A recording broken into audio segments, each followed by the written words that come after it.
accidentally exposed my gay son because he kept pranking me on viral YouTube videos. Am I the a-hole? I feel like I'm pretty cool dad. That's what lame dads say. That is, it's true. Just kidding. No, I'm not kidding. I wouldn't say I'm anything special, but I'm super easygoing, supportive, and encouraging towards my teen boys. For the last few years, Josh, my youngest, now 14, has been playing pranks and jokes on me and editing the videos and my responses to show his friends. He's even put some on YouTube, but they've never really taken off to the extent quite that he had hoped. Yeah, my son has no clout.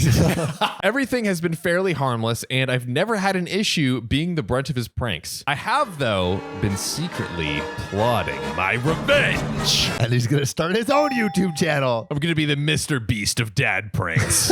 About 6 months ago, I contacted a TV network in my home country who put me in touch with the producers of a popular prank show aimed at kids. No way. Yep. Yo, that's actually kind of fire, dude. After much back and forth and a few telephone calls, the producers agreed that they would help me take revenge on Josh in an elaborate to-be broadcast prank that would see him finally as the protagonist. My eldest boy, Blake, 15, was in on the prank and was to play a part alongside some actors that the show was going to provide. 2 days ago, one day before the intended prank, and whilst Josh was staying at a friend's house, the TV producers and crew came to my house to set up all of their equipment. Hidden cameras and props for what was to be a home haunting special for their Halloween broadcast. This episode will never be broadcast. Why? I want to know. Both Josh and his friend, who's also not in on the intended prank, come home none the wiser and spent the early part of the afternoon on the Xbox in his room. Now, as prank time approached, I made the excuse of having to go and pick up some takeaway, and it was during this time that the haunting was due to take place. Oh, I kind of see where this is going. If you see where this is going, say I see you right now. I see you. I see you. I drove my car to the next street. I pulled up and was invited into the makeshift producers gallery in a temporary building on a neighbor's property. Immediately, the crew sprang into action, rolling their cameras and coordinating their actors, my other son, Blake, and their crew on the radios. I was paying attention to the presenter, who was being filmed alongside me, observing the prank that was about to unfold.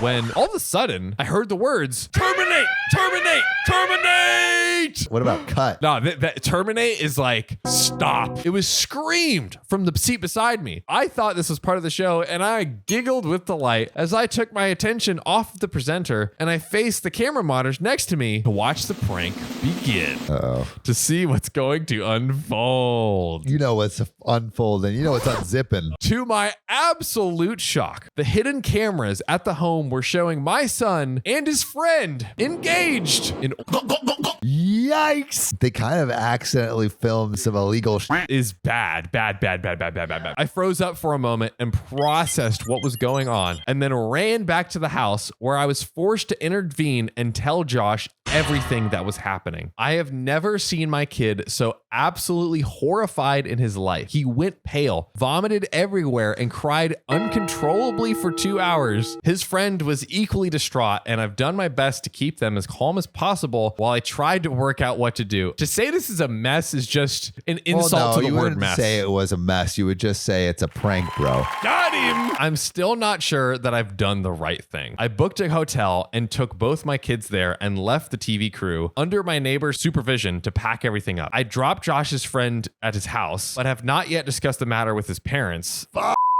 Oh, you have to tell them. Oh, this is so weird. Though they are aware something went wrong during the filming of the show, but that everyone was okay. I am still at the hotel tonight with the boys, and I have not heard from the producers yet. Josh hasn't really spoken to me or opened up all that day, and I'm not sure how to approach the subject other than with apologies and support. I am 90% sure that Blake has told his friends, even though he hasn't. Today, I effed up. Yeah, that's a huge F up. There is an update. So, I mean, I guess the question is like, what should OP do? What should OP do? I would probably go to the other kid and be like, hey, I'm not going to tell your parents because I want to make sure that you're okay and safe and that, you know, and maybe just game plan and really sit with him and talk about it. But man, I need this update right now. okay, I all need right. this update. Just over 2 years ago, a well-planned elaborate prank on my son Josh went disastrously wrong. Wait, so we got an update 2 years later? This is 2 years in the future. Wow. Okay. The original post is here. It is not very safe for work. A few weeks ago, it was my son's 16th birthday. And as expected, he pranked me. Nothing as torturous as I did to him. However, I think it's safe to say that the prank war is over. He uploads his pranks to TikTok, so I won't spoil it. Perhaps you'll see it there. I'm glad it all got resolved, though. It seems like the father-son relationship is still going strong. It seems like it's still going strong. Hopefully the son gets over the absolute mortification of that experience. I think what I want to know from all of y'all is what's the best prank that you've ever done, or what was the best prank that was played on you? Ooh, there's probably some really I want good some ones out juicy there. pranks in there. This isn't totally a prank, but it kind of works because I can attach something fun. When I was like 15 years old, my friend and I recorded a YouTube video called Dancing in IKEA. We just literally went and filmed me dancing in a suit in IKEA in just random places and doing like stupid stuff. Does it still exist on YouTube?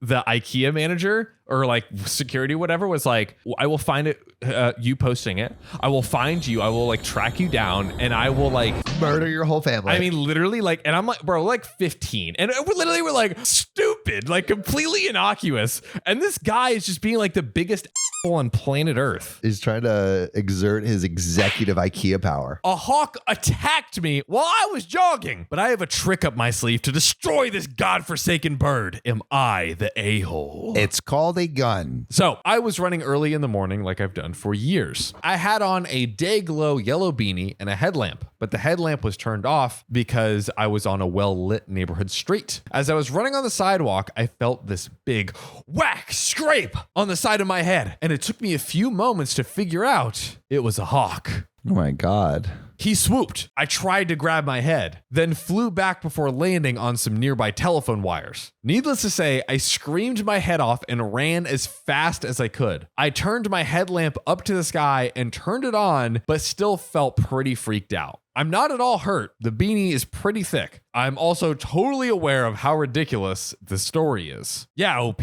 But that being said, I can't help but be nervous about getting back out there. Sounds like OP just got rejected by a girl or something. Yeah, It's just like, I don't know if I can go back on the dating scene. But you got to. I'm afraid to wear my Dayglow beanie, which has been keeping me warm on these cold runs. I can't understand why the hawk went for my head. Anyone have any ideas? Anyone have something like this happen to them? How to get over it? I'm going for a run right now, but I'm going to have my headlamp pointing up the entire time. Now, Sam, there is an update. I want the hawk to attack again. Sam woke up and chose violence Villain today, era. ladies and gentlemen.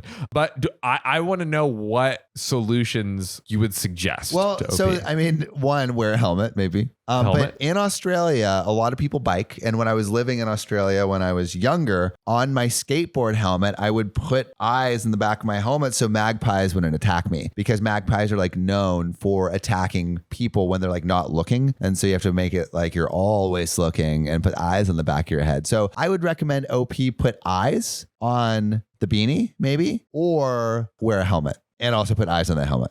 Eyes are essential. An interesting prediction. We will get into it. This show was sponsored by your sweet, sexy ass. If you support our Patreon, you'll get one long, hard, extra bonus episode every week. I'm talking 3 juicy stories right into those ear holes. You'll get ad-free episodes. I'm talking all of those ads completely off. All natural.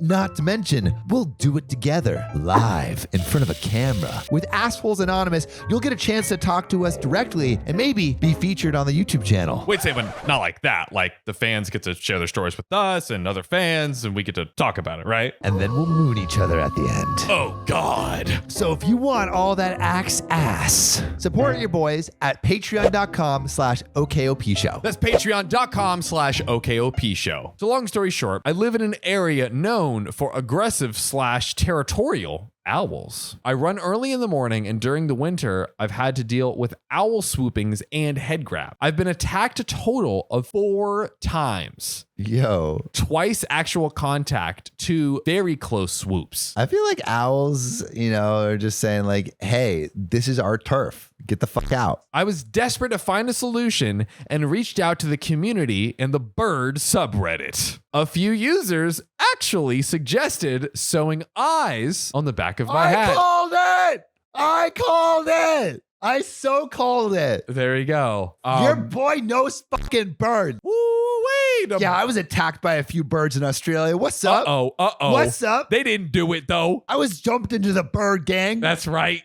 God damn. Indicted. Yeah, indicted. I'm ready to fight it. Yep. Yeah. Get some. I had purchased giant googly eyes, but honestly, they were tough to adhere. I hot glued safety pins on the eyes and then attached them to the hat, and a pain to take off when I wanted to wash the hat / not run with googly eyes. I've included a pic for your laughs. This was the pic attached. Oh my God, those are giant googly eyes. Right? OP took the low key, but kind of like sick hat. Oh, it is kind of. I think it's cool with the googly eyes. It looks like something someone in LA would wear, like it's like cool street unironically. brand. It's like a street man. So I thought this was going to be my kind of annoying solution until my sister sent me this mask as a funny, ha ha ha, you have a bizarre owl problem joke. So here is the second solution. Yo, that goes hard though. Bro, I mean, she's not playing around with that. If you get afraid of the owls, become the owl. Exactly. Batman Owl. method. You've heard of Batman. Have you heard of Owl Woman? Oh my God. Well, joke's on her, because this mask was exactly what I needed.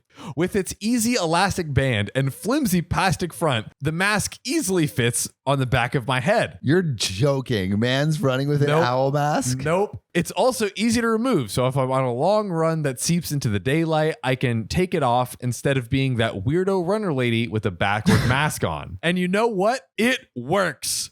I started wearing the mask in September / October of last year, and I haven't been attacked by an owl since. I was actually just featured on my local blog about my solution. A big thank you to everyone for coming up with some great ideas, like peeing on the owl to mark my territory and making sure I'm not a Disney princess and moving. A big F you to everyone who told me to watch the HBO show The Staircase, because the scene with the owl was so triggering. Also, maybe that was a crazy owl, but in the 4 times that I've encountered one, they hit, then fly away. So yeah, he definitely killed her. I will see myself out.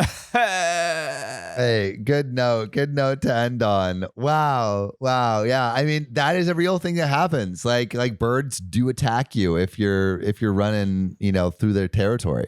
So what's funny is I'd never heard of that. I had heard of my aunt and uncle's area in Florida. Hawks were taking very small dogs.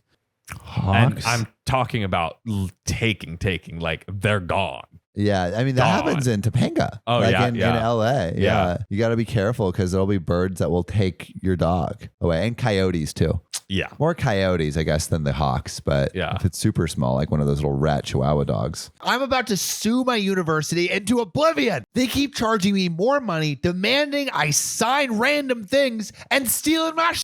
Am I the a-hole? I've been trying to deactivate from my sorority. When I joined, it claimed to be different from other sororities. And for a few months, it was. Now, it's completely different. The exec board is made up of awful people, and they make casual racist jokes about minorities on campus and in general. They curse people out, and they force us to choose between them or academics constantly. My God. For example, several of us had a lab, and we were told last minute that we had to attend an arts and crafts workshop. Professors don't allow you to miss lab unless you are on your deathbed, so we told them that we couldn't paint that night. We were all fined $100. You don't come to arts and crafts? Pay the price. There are times when we have questions about something, like the dress attire for a certain event, and we are just told by the exec board to shut the because those details will come later.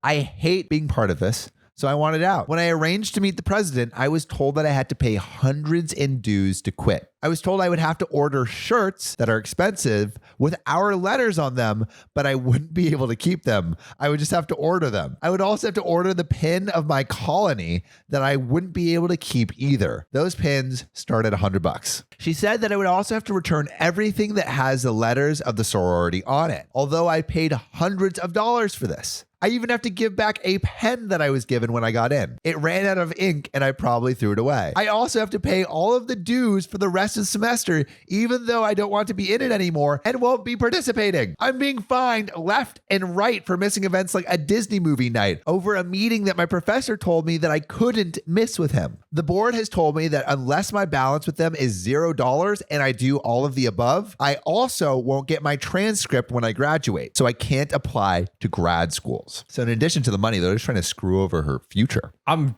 so lost. I could maybe understand if they used our dues to pay for some things we did, but they don't. Every outing we have to pay for. If we buy clothing with our letters, we have to pay for it. We don't have a house, and because the only thing that we do is watch movies like Tangled and Home Alone and occasionally ice skate, lots of people have been suspicious about the cost of dues. I'm sorry that this is so long. I just feel trapped and powerless right now. And there are some updates, but what do you think OP should do? Start investigating. Maybe even see what a lawyer situation would look like. You know, I would talk to the school. That's it. You go to the school and maybe the other girls, and you're like, am I the only, like, this seems crazy. Like, we should all go together. Yeah. And be like, yo, Unionize. I mean, literally, because they're trying to squeeze every penny of what? Seems ridiculous. very predatory. Super predatory. But there is an update. So I sent an email to nationals about what was going on, and I have a phone meeting tomorrow with someone. I also sent an email to my president formally declaring that I did not want to be an active member of the sorority. I needed this email so that I can be used as evidence that I no longer wanted to be in. I CC'd the guy in charge of Greek life. This was Elizabeth's response to my email. Mila, like we asked before, you need to come to an exec meeting to deactivate. That email that she sent yesterday was not about deactivation,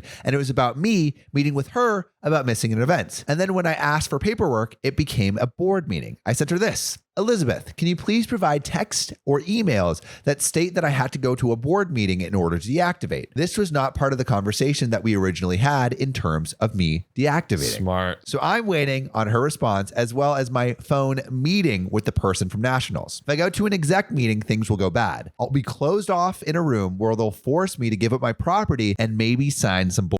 Oh my God. So she could be pressured into like signing a contract. This is so what is this, the Illuminati? There is an update. All right. So the ELC emailed me after my last update because I guess she knew I was getting serious. She's an alum who is supposed to guide my chapter. She told me that after today, being a few days ago, I would no longer have to pay dues since I sent that email saying that I would quit. However, she told me that I would have to give things with letters on it, as well as the items that I received for bid day. Ha! Received as though those items were a gift. We were charged for those items. Yeah, $60 for a plain water bottle with our letters, a single flower, and a cheap drawstring bag. She sent an email an hour later telling me to confirm that I not only received her message, but understood. I did not respond to that because I feared saying that I understood would lead to some weird agreement leverage that she could use. She then told me if I didn't meet with her by March 3rd, the board would be there and sign the necessary paperwork. I would be charged dues for that month. Wait, she just told me I no longer have to pay. Okay, so I'm getting pissed, and I was going to ask her what kind of paperwork I had to sign. However, I had a phone call arranged with Nationals already. So when I spoke to Nationals, I was told that I could only terminate membership with permission of the chapter. That's crazy. What is this? Now I was getting pissed. I called Omega Financials, and this is where, if I were in a movie that warranted paranoia, I would assume that collusion of some sort was going on. Now, Omega Financials is supposed to be this huge company, but when I called, they asked what I was calling for, and I told them that I was trying to leave my sorority and needed to cancel my Omega Phi account. The receptionist went, "Oh, you must be Mila. 1 second. That's strange.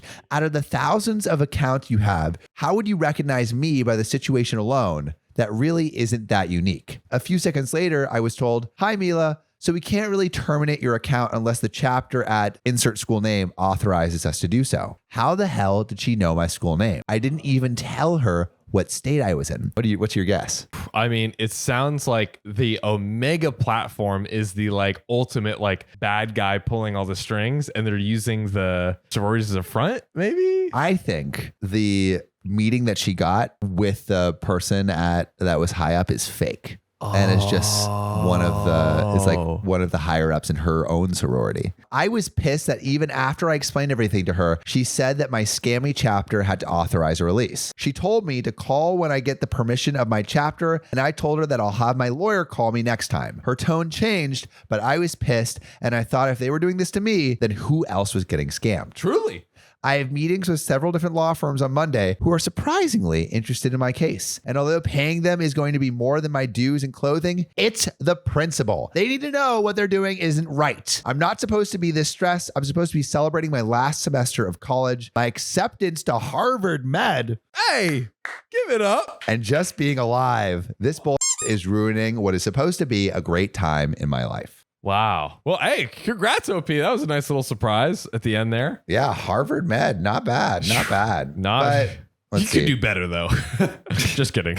I don't know what's happening. Like, Greek life is kind of sketchy sometimes. Yeah. Greek life is literally just like an insurance company. I would love to know anyone's like frat or sorority stories if you have them. Comment below. We just might read it in the next one. See you soon. Love you.